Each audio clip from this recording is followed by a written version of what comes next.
Hey guys, it's Rafi, and today I'm playing a 15-minute game against 20-minute game against a very strong player named Pawn AKO, and I am officially entering into the King's Indian.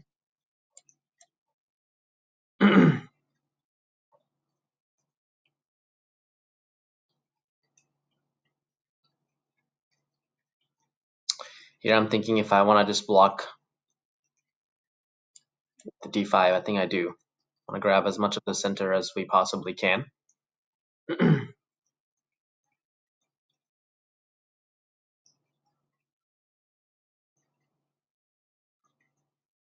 get our pieces developed as quickly as possible. So naturally, the next best move is knight c6, which controls the center. And now I might consider knight a5, trading off the bishop for the knight, maybe.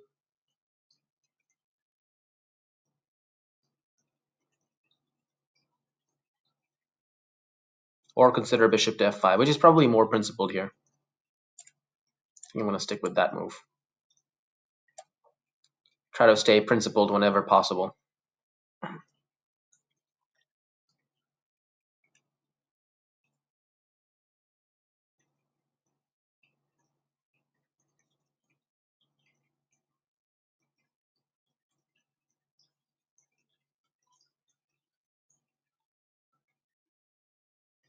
He attacks the bishop, and I'm thinking of what's the best square to put the bishop. Hesitant to put it on d7 because it kind of blocks the d file a little bit. But I might just do that, honestly. But then comes g5, which kicks my knight from f6. Not sure how I feel about that. And then all of a sudden, my d5 pawn is hanging.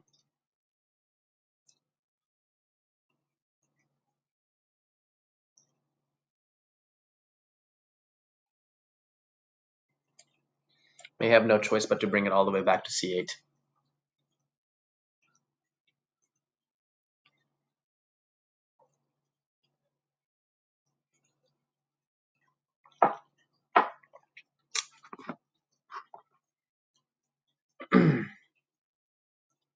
Considering just trading some pieces here because I am a little bit cramped.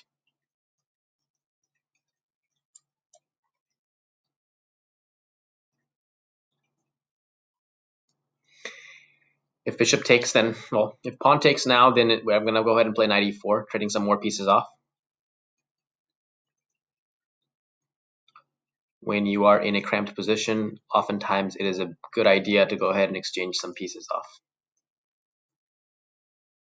In this case, my knight doesn't really have any active squares besides e4, so I feel like that move comes to me naturally pretty much here.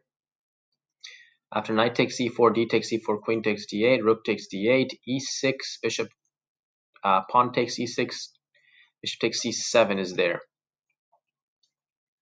Okay, that's interesting.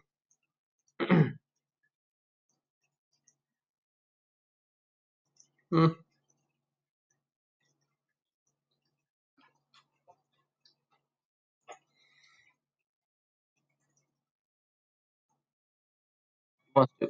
Oh, he resigned. Why?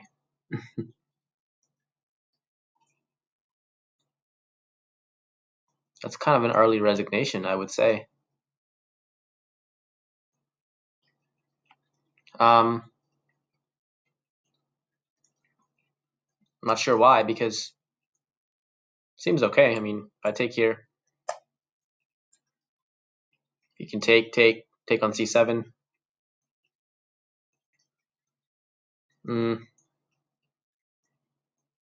don't know. Let's analyze. This position can't be too much worse for white. I mean, it's not that bad.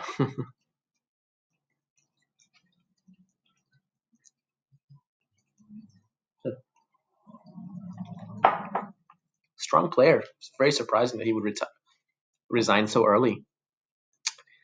Very short game, but let's look at this. Let's go ahead and run some computer analysis on this one also.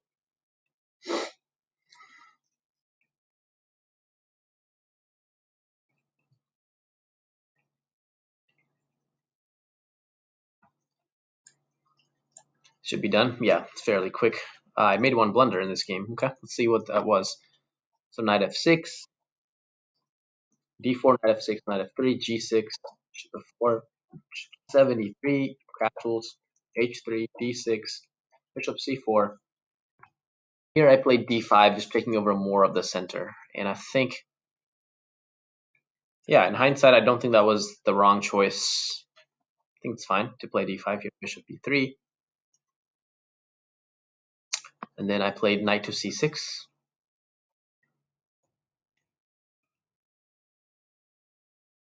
Computer does like that knight a5. I chose bishop f5, which is principled in my opinion. g4, bishop back to c8, knight e5. I went ahead and captured, following the principle of if you can capture a piece, you should do so unless it allows more activity. In this case, it does not allow more activity from my opponent. It instead allows me to have more activity. He took. And then I played the move knight to e4, which apparently is a mistake. Should have played instead knight to d7. I see.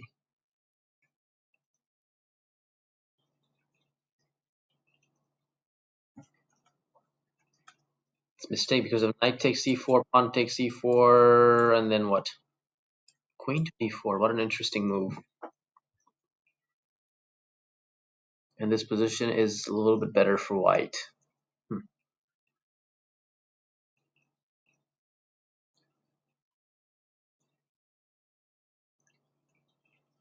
Very cool. Very cool.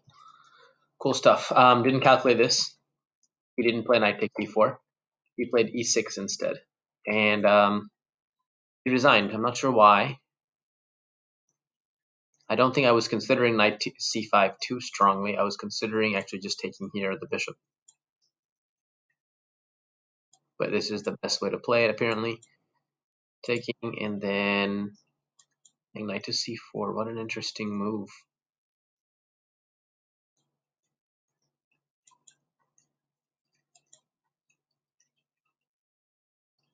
Can't take the knight because queen is hanging. Very interesting.